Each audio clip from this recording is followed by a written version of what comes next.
Video को शुरुआत करने से पहले मैं आप सबको बता दूं कि ये वीडियो थोड़ा लॉन्ग होने वाला है, इसलिए आप इस वीडियो को तभी देखिएगा जब आप में इतना पेशेंस हो कि आप इस वीडियो को पूरा देख सकें। और मैं एक बात आपको पहले ही कंफर्म कर देता हूं, अगर आप इस वीडियो को पूरा देखते हैं तो आप काफ़ी कुछ सीखेंगे, आप में काफ़ी बदलाव होगा, आप एक अनबीटेबल इंसान बन जाएंगे, एक ऐसे इंसान जिसे हराना असंभव होगा। आज हम बात करने वाले हैं एक बहुत ही कमाल की किताब के बारे में, जिसका नाम है can't hurt me, master your minds and defeat the odds, जिसे डेविड गॉगिंस ने लिखा है। इस किताब का नाम ही सब कुछ कहता है कि अपने दिमाग को मास्टर कैसे करें और बाधाओं को कैसे हराएं। ये किताब एक ऐसे इंसान के बारे में है जिसे बचपन में बुली किया गया, पीटा गया, गाली दिया गया, उसका वजन बहुत ज्यादा था, स्कूल में भी वो कुछ खास नहीं कर पाया और पूरी तरह से एक फेल्योर था। लेकिन एक दिन सब कुछ बदल गया और एक दिन यह इंसान डेविड गॉगिंस बना। यह किताब इस बारे में है कि कैसे डेविड गॉगिंस ने आत्मानुशासन, मानसिक दृढ़ता और कड़ी मेहनत से खुद को अमेरिका के सबसे फिटेस्ट एथलीट्स में से एक में बदल दिया। जो इंसान पहले ओवरवेट और डिप्रेस्ड था, कैसे वो एक रिकॉर्ड तोड़ने वाला एथलीट बन गया। जब फिट होने की बात आती है तो हम में से बहुत से लोग बहाने ढूंढते हैं कि हम बहुत बिजी हैं, हम सोते रहते हैं, हम ये नहीं कर सकते।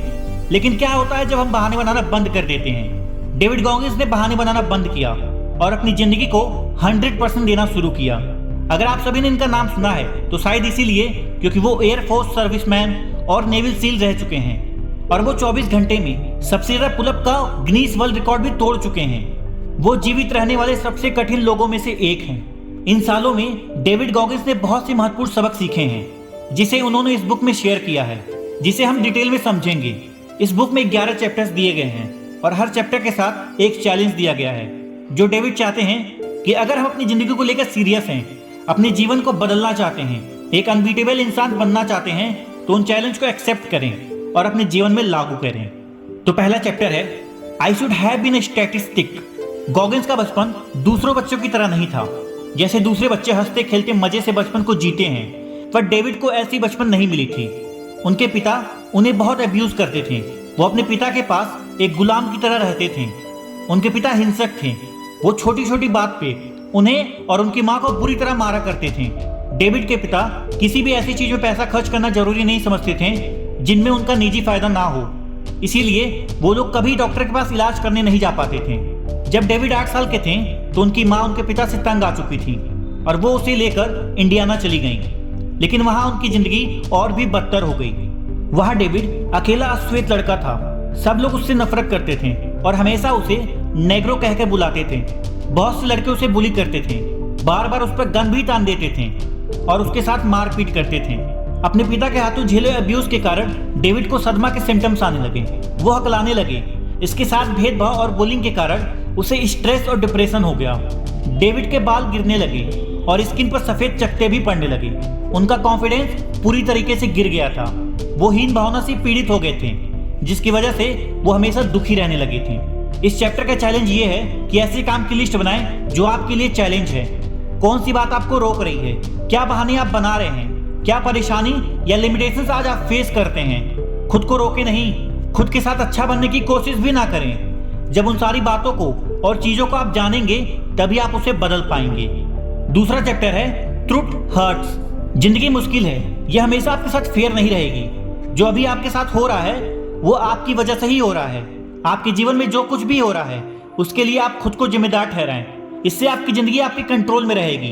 अगर आप कहते हैं कि लोग आपके फेल्योर्स के लिए जिम्मेदार हैं, तो आप अपने जीवन का कंट्रोल दूसरों को दे रहे हैं और ये बात आपके लिए खतरनाक हो सकता है। कोई भी आपके जीवन को कंट्रोल नहीं करता है, सिर्फ आप इसके लिए जिम्मेदार हैं। गॉगिंस ने जब अपने जीवन को बदलने का सोचा तब वो एक नए रिचुअल की शुरुआत किए। रिचुअल ये था कि वो हर रात अपने चेहरे और सर को सेव करते थे। वो खुद के साथ रियल रहते थे, खुद से जोर से बोलते हैं कि वो कहाँ गलत जा रहे हैं। वो गोल सेट करते हैं और अपने सामने मिरर में चिपका देते हैं, जिस मिरर को देखकर वो रोज सेव किया करते थे, ताकि वो रोज अपने गोल के लिए खुद को जिम्मेदार ठहरा सकें। अपना बिस्तर रोज ठीक करना, जैसे मिलिट्री में हो, घास काटना, बर्तन धोना, रोज सेव करना, ये सब बातें उनके जीवन में बदलाव लाता गया और उन्हें खुद के साथ रियल बनाया। इस चैप्टर का चैलेंज ये है कि आप क्या हो और क्या बनना चाहते हो। पहले खुद को जानो और उसे पूरी सच्चाई के साथ एक्सेप्ट करो। अगर आप मिरर में देखते हो और आपको एक मोटा इंसान नजर आता है तो ये मत कहो कि मुझे वजन कम करना है। बल्कि पहले खुद को वैसे ही एक्सेप्ट करो जैसे आप हो। आप कदम उठाओ खुद के बदलने की तरफ, यानी एक्सरसाइज करना, रनिंग करना शुरू कर दो। खुद को चैलेंज करो और एक पर्पस के साथ एक्शन लेना शुरू करो। अपनी ड्रीम्स और गोल्स को एक कागज पे लिख दो और मिरर पे चिपका दो। जो बदलाव लानी है उसे जानो और खुद को याद दिलाओ कि अभी और सीखने की जरूरत है। तीसरा चैप्टर है द इम्पॉसिबल टास्क। डेविड ने खुद को डिस्कम्फर्ट में खोजने में ट्रेन किया। डेविड जब तक अपने स्टैंडर्ड पर खड़े नहीं उतरते तब तक वो अपने मिरर को फेस कैसे करते। इसीलिए ये चीजें उन्हें ट्रैक पे बनाए रखने में मदद करती रही। रोज मिरर को फेस करना, खुद को फेस करना उसे हमेशा अनकंफर्टेबल सिचुएशन से लड़ने के लिए प्रेरित करता रहा। वो और भी टफ होते गए और अपने गोल को अचीव करते गए। हम हमेशा यही सुनते आए हैं कि दुख अच्छा नहीं होता, सुख की जिंदगी जियो। यहाँ तक मरने के बाद भी लोग स्वर्ग की कामना करते हैं, पर सच बात तो यह है कि मरे बिना स्वर्ग भी नहीं मिलता। तो इससे ये समझिए कि खुद को अनकंफर्टेबल में डालना कैसे है। लोहा तपेगा नहीं तो ढलेगा कैसे। इसलिए गॉगिन्स कहते हैं हमें अनकंफर्टेबल सिचुएशन से प्यार करना चाहिए। कुछ ऐसी चीजें ढूंढें जिसे करना मुश्किल हो और इसका सामना करके आप और भी टफ बनते जाएंगे। लगातार प्रयास करने से अपने कंफर्ट जोन से बाहर निकलते जाएं। इस चैप्टर का चैलेंज ये है, अपने जर्नल में उन बातों को लिखना शुरू करें जो आपको करना पसंद नहीं है, जो चीजें आपको अनकंफर्टेबल बनाती हैं, पर वो बातें, वो चीजें करना आपके लिए अच्छी है। चौथा चैप्टर है टेकिंग सोल। जीवन में जो कुछ भी होता है वो आपका माइंड गेम है। इस चैप्टर में डेविड अपने सील ट्रेनिंग की हेल वीक के बारे में बताते हैं, जो शारीरिक तौर पर मजबूत परखने के साथ साथ मानसिक रूप से कितना मजबूत है उसकी भी कसौटी लेता है। Seal training recruits physical strong होते हैं, पर हेल वीक को ऐसे बनाया गया है जिसमें पार्टिसिपेंट की कैरेक्टर, डिटर्मिनेशन, मेंटल स्ट्रेंथ को परखा जाता है। डेविड के हिसाब से उनकी टीम को ऊपर उठाने के लिए, उनमें नया जोश भरने के लिए टेकिंग सोल कॉन्सेप्ट बहुत ही क्रूशियल था। ट्रेनिंग के दौरान एक इंस्ट्रक्टर थे जिन्हें डेविड साइकोपैथ कहते थे और वो डेविड और उनकी टीम के प्रति बहुत ही रूड थे। पर डेविड एक टीम लीडर होने के कारण बहुत मेहनत करते थे ताकि वो अपनी टीम के सामने कमजोर ना पड़े और अपनी टीम को प्रेरित करते रहें। उसी दौरान डेविड के घुटनों में गहरा चोट लग गया, पर वो कभी रुके नहीं, अपनी ट्रेनिंग को पूरा किए और अपनी टीम को हर रेस में जीत दिलाते गए। इस चैप्टर का चैलेंज ये है कि कोई भी कंपटीशन हो, आपके सामने कोई भी इंसान हो, चाहे वो आपका शिक्षक हो, आपका कोच हो, आपका बॉस हो या फिर कोई भी हो, इससे फर्क नहीं पड़ता, बल्कि ये एक तरीका है उनसे सम्मान पाने का और बाजी को पलटने का, और वो ये है कि अपने काम में बेहतरीन प्रदर्शन करते रहना। पांचवा चैप्टर है एरमॉन्ड माइंड। हेल वीक इस तरह से बनाया गया है कि उसमें भाग लेने वाले प्रतियोगी में एक मजबूत मानसिकता को बना सके। वो इंसानी काबिलियत कितनी हद तक जा सकती है उस आशंकाओं को खोलता है और दिमाग की सीमित सोच में भी बदलाव लाता है, जिससे फिर उस इंसान को ना तो ठंडे पानी में जाने से डर लगता है और ना ही दिन भर पुशअप करने से डर लगता है। वो हर कठिनाई को झेलने के लिए मानसिकता को पा चुका होता है और इसी को डेविड एरमॉन्ड माइंडसेट कहते हैं। एरमॉन्ड माइंडसेट इंसानी दिमाग को कठोर और मजबूत बना देता है।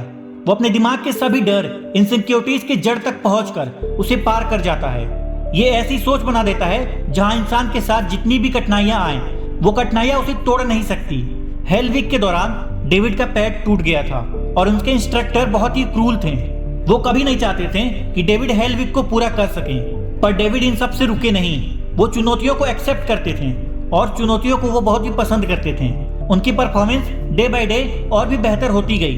डेविड कहते हैं अपने दर्द को इस तरह से अपनाओ जैसे कि ये नेचुरल प्रोसेस हो और कभी हार मत मानो। आप जिस भी फील्ड में हो उसमें पूरी मेहनत और लगन लगाकर उसे बेहतर बना दो। आपकी डिसएडवांटेज आपके जीवन को और भी ज्यादा बेहतर बनाएंगी। इस चैप्टर का चैलेंज ये है, उन चीजों के बारे में सोचें जिन्हें आप बदल सकते हो। एक लक्ष्य बनाएं और उसे महसूस करें कि जब वो पूरा हो जाएगा तो आपको कैसा महसूस होगा। लक्ष्य के साथ रास्ते में आने वाली उन कठिनाइयों को भी सोचें और उसे आप कैसे पार करेंगे उन सभी के बारे में भी सोचें। छठवां चैप्टर है it's not about a trophy. इस चैप्टर में डेविड एक मेथड के बारे में बताते हैं जिसे वो कुकी जार मेथड कहते हैं। ये एक ऐसी टेक्निक है जिसमें वो अपने सारे अतीत के सफलता, अचीवमेंट्स की लिस्ट बनाते हैं और लिस्ट को तब याद करने को कहते हैं जब आप कोई मुश्किल दौर से गुजर रहे हो। यह आपको याद दिलाता रहेगा कि आप पहले भी कितनी परेशानियों को पार कर चुके हैं और सफल हुए हैं। ये कुकी जार जो आपकी सभी अचीवमेंट्स की लिस्ट है, हमेशा आपको मोटिवेट करता रहेगा। इस चैप्टर का चैलेंज ये है कि अपने कुकी जार के लिए कुछ सामान इकट्ठा करें।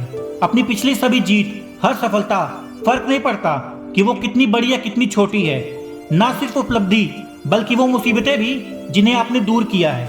सबसे शक्तिशाली उपकरण हमारे पास है, वो है हमारा मन। 7वां चैप्टर है द मोस्ट पावरफुल वेपन। हम आदतन अपने बेस्ट से कम पर सेटल हो जाते हैं, चाहे वो स्कूल हो, वर्क प्लेस हो, या फिर खेल का मैदान, या रेस कोर्स हो, या फिर कोई भी रिलेशनशिप हो। हम खुद तो कम पर रुक जाते हैं और अपने बच्चों को भी कम पर सेटल होना सिखा देते हैं। और ये सब बाहर आता है और ये आपके काम में, जीवन में और सोसाइटी में झलकता है। इस चैप्टर का चैलेंज ये है, लाइफ एक माइंड गेम है। अकेला इंसान जिसके साथ आप खेल रहे हैं वो आप खुद हैं। सुबह जल्दी उठें, अपने आप को बेहतर बनाने के लिए कुछ फिजिकल ट्रेनिंग करें। फिजिकल ट्रेनिंग सिर्फ आपको फिजिकली मजबूत नहीं बनाएगा, बल्कि दिमागी रूप से भी आपको बेहतर बनाएगा। 8वां चैप्टर है टैलेंट नॉट रिक्वायर्ड। इस चैप्टर में डेविल्स 40% रूल की बात करते हैं। अधिकांश लोग अपनी एबिलिटी के 40% ही इस्तेमाल करते हैं। लोग 40 घंटे के वर्कशीट में सेटल हो जाते हैं, पर हकीकत तो यह है कि एक सप्ताह में 168 घंटे होते हैं। इन समय का सही उपयोग करें, अपनी फिजिकल फिटनेस पर भी ध्यान दें और एक्स्ट्रा टाइम अपने काम में दें। अपने खान पान को सरल और स्वस्थ बनाएं, अपने परिवार को क्वालिटी टाइम दें। कहने का अर्थ यह है, अपने हर दिन को एक 24 घंटे के मिशन की तरह बनाएं। ज्यादातर लोग अपने दिन का 4-5 घंटे ऐसे ही बर्बाद कर देते हैं, और अगर आप उन समय को जान पाएं और उसका सही इस्तेमाल करें तो आप अपनी प्रोडक्टिविटी को बढ़ा पाएंगे। इस चैप्टर का चैलेंज ये है कि गॉगिन्स एक 3 वीक का चैलेंज देते हैं। पहले वीक में अपने सारे सप्ताह के कामों की लिस्ट बनाएं और ये लिखें कि किस में कितना वक्त लगने वाला है। दूसरे सप्ताह में हर काम को 15 से 30 मिनट के टाइम ब्लॉक में बांट दें और जिस वक्त आप जो काम कर रहे हैं उस वक्त उस काम को करने में अपना पूरा ध्यान दें। तीसरे सप्ताह में आपके पास एक वर्किंग शेड्यूल होना चाहिए जो आपकी एबिलिटी को बहुत गुना बढ़ाएगा और इससे अपनी नींद में आप कोई भी अड़चन ना डालें। 9वां चैप्टर है अनकॉमन अमॉन्ग्स्ट अनकॉमन। जिंदगी एक चलते रहने वाला गेम है। इसमें हर दिन या तो आप बहुत ही बेहतर बन रहे होते हैं या फिर आप बहुत ही बेकार बन रहे होते हैं।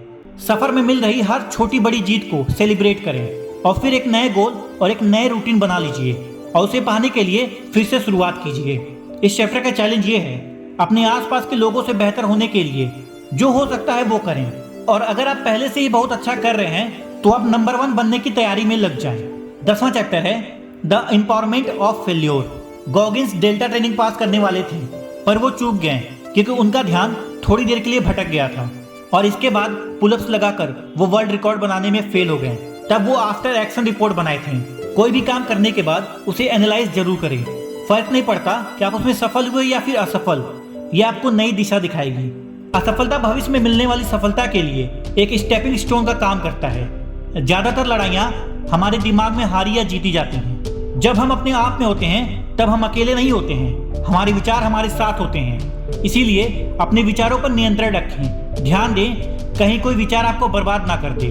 इस चैप्टर का चैलेंज है, अपनी सारी फेल्योर को लिखें। अपनी फेल्योर से आने वाली सारी पॉजिटिव चीजें लिखें। उन चीजों की लिस्ट बनाएं जिसे आप वापस से सुधार सकते हैं। ये आपका आफ्टर एक्शन रिपोर्ट होगा जो आपकी असफलता को सफलता में बदलेगा। 11वां चैप्टर है व्हाट इफ। भगवान बुद्ध कहते हैं लाइफ एक सफरिंग है। गॉगिन्स भी इस बात को समझते हैं और आप भी इस बात को जानते होंगे। जीवन में बने रहने के लिए हमें कई परेशानी, उदासी, टूटे सपने, बेइज्जती जैसी चीजों का सामना करना पड़ता है और यही जीवन का नियम है। हर जीव अपने साथ अपने हिस्से का दुख लेकर आता है। आप इस बात को नकार नहीं सकते और ना ही रोक सकते हो, पर जरूरी है आपकी सोच। आप खुद के बारे में क्या सोचते हो, कैसी सोच लेके आप रोज उठते हो और सोने जाते हो। इस चैप्टर का चैलेंज ये है, जब भी आप किसी बात से परेशान होकर हार मानने का सोचें तो पहले खुद से ये पूछें, क्या हो अगर मैं हार ना मानूं? क्या हो अगर मैं सभी बाधाओं को नकार दूं? क्या हो अगर मैं खुद को पुश करता रहूं? और फिर देखिए आपका सेल्फ आपसे क्या कहता है। फिर आप एक डिटरमाइंड माइंडसेट के साथ हर मुश्किल को पार कर जाएंगे। इस व्हाट इफ वाले अप्रोच को अपने जीवन के हर क्षेत्र में इस्तेमाल कर सकते हैं और जीवन में सफलता प्राप्त कर सकते हैं। तो दोस्तों, ये था वो 11 चैप्टर जो आपकी जिंदगी को पूरी तरीके से बदल कर रख देगी और आपको एक अनबीटेबल इंसान बना देगी।